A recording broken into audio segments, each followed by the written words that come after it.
Pokemon FireRed introduced a new set of players to the Kanto region in the early 2000s by giving a more refurbished and way more colorful look at the region where our favorite protagonist debuted. The game sees you taking the same footsteps as the protagonist, minus the waking up late and missing everything part. Hey, you're finally awake. By starting off in a humble cottage in the picturesque Pallet Town. Professor Oak greets you with the choice every reasonable adult props in front of their newborn child. Mom, I want a Pikachu. That's not a choice. The Pokemon starter debate might just be one of the most fierce ones when it comes to online video game debates. I am a man of taste and prefer Oshawott, which is completely irrelevant right now.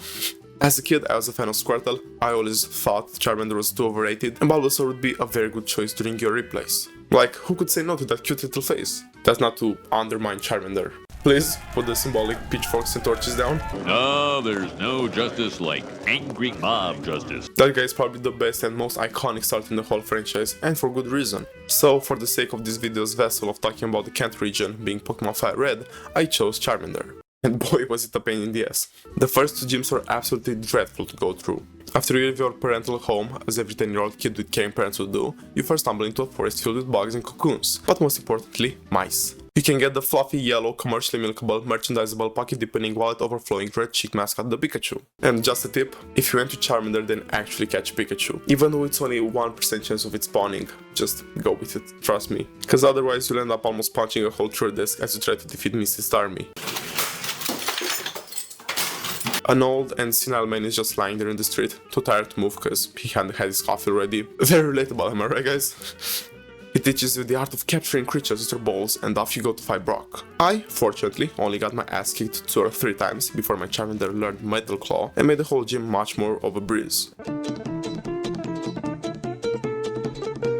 You make your way through Mount Moon, fighting off Team Rocket for the first of a trillion times to come. Then a nerd scientist gives you a fossil, which is literally worthless for more than half of the game. And by the time you can get it brought back to life, you already have a whole level team and you just forget about it. I just gave it to the scientist to restore and then fucked off. Misty was also a breeze. After she beat me twice and I put it off as long as I could to fight my egotistical and crack addict rival Gary and pass the bridge challenge, not that type of bridge, but in the end, I ended up victorious. Fuck you and your Starmie, Misty. Holy fuck, were you annoying. Thank god I had a Butterfree. A very annoying part of this game that genuinely pissed me off and made the game feel so much of a drag to play through is the constant usage of status moves by trainers. I swear in newer games it's not that common, but in this game, no. Like every fucking trainer either poisons, paralyzes, confuses or puts your Pokemon to sleep. I dabble in the toxic cesspit known as League of Legends from time to time. That game feels less frustrating than Pokemon FireRed. It's the only game in the franchise I feel like this about. It's a fucking achievement to pull that off. But I regress. Thank god for Butterfree. If you can't beat them, join them and play the game in the most boring way possible. I beat Misty by spamming Sleep Powder and Poison Powder, a playset that always works when you don't know what to think and don't know what to do. And now, 2 gyms and 2 hours in, the fun starts. I take my Charmeleon and Butterfree down to Vermilion City on the coast side. I take care of a cruise ship full of trainers, a great way to gain XP might add, and I take the cut move from the captain in order to gain access to the 3rd gym. If you hate HMs and want to know a quick HM mule around, there's a girl in one of the houses that trades you a Farfetch for a Sparrow, which you can find in the grass around. A quick and easy option to get to the gym. What a pain in the ass. How do these guys operate if their building is faced away from the street and there's a massive ass tree blocking it? Very unprofessional. After completing the gym puzzle, which I'm still yet to understand how to do correctly after all these years, I'm in front of Lieutenant Surge, this feared war commander with the badass Raichu. Our battle will be legend. Oh, I won already. Well, that was easy. You then should, and there's a high emphasis on that should, use the Diglett Cave to return to Route 2 and take the Flash HM from this assistant, cause now you'll have to make your way through Rock Tunnel, which if you don't have Flash would be one of the most frustrating experiences in the franchise. You now exit the cave after what feels like forever and make your way to Southern City, quickly passing through Lavender Town. Don't go up beating all the ghosts in that tower just now, it can wait, we'll come back to it later, it's fine. The first thing you should do when you arrive in Southern City is go to the back door of this building, like the shady guy you are, and make your way up to the rooftop where you'll find an Eevee just standing about there. I don't know why or how it was just stood there without a trainer. Maybe some sadistic fuck just disowned it and left it rot there in a Pokeball. The even better part is that on the 5th floor of said building you can buy evolution stones. Yeah! You now have to go to the front door, quickly change back to the law-abiding citizen you are. I, obviously, from the fact that I was too late to capture Pikachu, and also from the fact that I got too mad after my bitch as Charmander one-shot it, I decided to get the Jolteon. I go down on Erika, I go down to meet Erika, the grass-type Celadon City gym leader, and quickly secure my 4th gym badge. It was fairly easy. I didn't even bother bringing my Charmeleon out for this. Pidgeotto and Butterfree made quick work of the lasses there. You now have to show Team Rocket once again how much of a justified Sigma male you are, and kick their ass once again by absolutely demolishing all of their grunts and actual boss, Giovanni, by getting in their secret hidden lair that's in the basement of the arcade. Imagine running this whole mob-like empire, and on a random fucking Tuesday a 10-year-old kid comes and burns into the ground. I'd have the crash out of my life. For beating the big boss, you get a Silph Scope, an item necessary for beating the Pokemon Tower. We make our way up, fighting channelers and fending off our beloved Crackhead as we reach the second to last level. An evil spirit is keeping you from going to the top, but thanks to our Silph Scope, we managed to make it out to be a Marowak. A sprinkle of lore is thrown in there, this being a reference to how Cubone vs. Call is deceased mother. You know, cause the Marowak was deceased, it's a spirit in the tower. We send her back to the dead once again and defeat Team Rocket's last remaining soldiers, as they have not received the news of my awesome demolishing. They are keeping an old man hostage, I don't fucking know why. I usually just spam the A button when chat boxes appear. I think TikTok has got my brain. The old bastard gives us a flute for some reason. Such a dumb gift. Not at any point have we hinted at being interested in music of any type, but thankfully it's the most important item that we need right now, as we use it to wake up the slumbering Snorlax whose fat ass was blocking the road on Route 12. As I did when I was a kid, I first tried to catch the big muncher, but his sushi taking fat ass was just not down for it, so I put it out of its misery. After that you should go to this little house over here so you'd get the super rod. I personally use it to catch 1% chance spawn rate Psyduck, because I'm 4 gyms in without the proper way to deal with fire. We then arrive in Fuchsia City, the place of the Safari Zone, and more importantly, our next gym badge. I quickly visit the zone of the Safari to get very important things, the Surf HM from Aladdin his house in Zone 3, and the Gold Tooth. They're very close to one another. The Gold Tooth I return to the chairman and he gives me the Strength HM. I also got the Dratini whilst I was at it. I take care of Koga, the poison type gym leader, and yes, of course he poisoned my Pokemon like 20 times. The puzzle was just an invisible maze, and to get out after beating him you just had to retrieve your steps in the maze. Bro, just put a teleporter there like the rest of the games. I know you have that,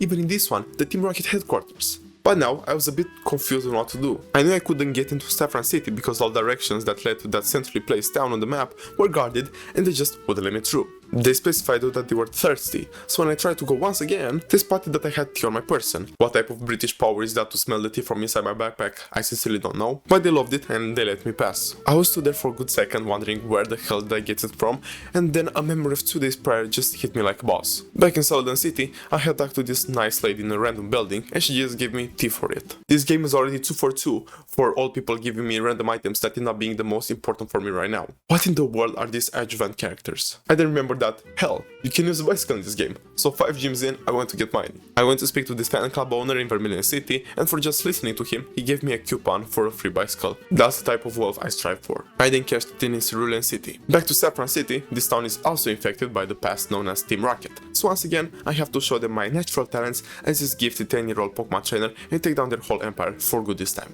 Hopefully. It wasn't as quick though. I started getting frustrated by the number of teleporters and floors. It was a mess, but I received the Master Ball for my effort. Giving the most powerful tool in catching Pokemon to a 10-year-old kid might not be the soundest choice, but hey, you do you, old man. I now have access to the gym, so I burn it to the ground with Charizard. My 6th badge has been collected courtesy of Sabrina, the Psychic type gym leader. I then went down routes 19 and 20, catching an Articuno along the way in this cave, which was really fun to figure out. You had to push boulders using strength in order to stop the current and make the water safe for surfing. I genuinely really enjoyed it. We have now arrived on Cinnabar Island, where I say goodbye to my fossil, as I leave it to the doctor forever, and I go inside the spooky little mansion to get the key to the gym. Are the people inside just not able to get out until someone comes and rescues them? Or do they have their own key to get in and out as they want? The gym leader Blaine is a master of fire. Well, I have a Golduck, so I escort on him to death and obtain my 7th gym badge. Only one more to go. When I get out of the gym, Bill is expecting me. He's the guy who built the PCs and whom I saved earlier because he accidentally moved his consciousness into the body of a Clefairy. Normal activities. He takes me to the first of 3 islands where he needs help with the PC servers.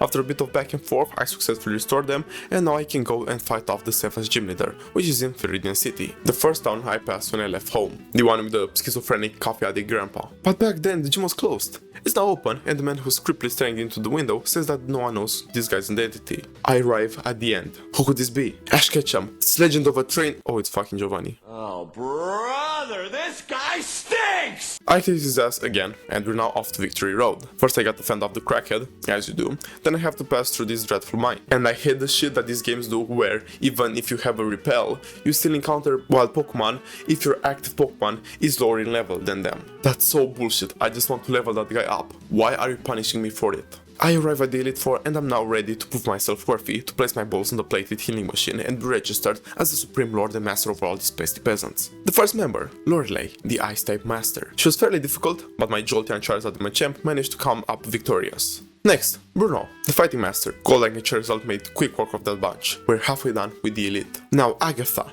the Ghost-type Master and the most annoying fight in this whole game. Remember when I said earlier how much I hated the pussy way of fighting by spamming status condition moves? That's what this whole fight is. She was spamming Hypnosis non-stop, and fire can only be combated with fire, so Butterfree helped me out so much, and because of it, I was able to pass this test as well. We're now up against the final member of the Elite Four, Lance, the Dragon Master. My Dragonite took the piss out of his team. It absolutely demolished it. This was probably unironically the easiest fight. But now, there's one more fight. The Korean champion, Gary, the crackhead rival that we've used as our punching bag for this whole journey. I got to respect the hustle, but I'm not letting your slimy ass take that tough spot away from me. My whole team helped me take this guy down in an anticlimactic way. It was the easiest one after the last one. The hardest were the first three. I'm not gonna lie, after that fight with Agatha I was stressing, cause up to that point they were getting progressively more and more difficult. And I was like, man, how bad is it gonna get? But it was all of a sudden to protect those two clowns, and I'm now a champion. Even O came and roasted Gary for staying a champion for only a couple of minutes. That guy can start his evil arc and it would be all justified. This whole adventure his grandpa has given me more favoritism, he said I'm better in front of him and absolutely roasted him when given the occasion. And I took the champion spot away from him. Oak is a menace.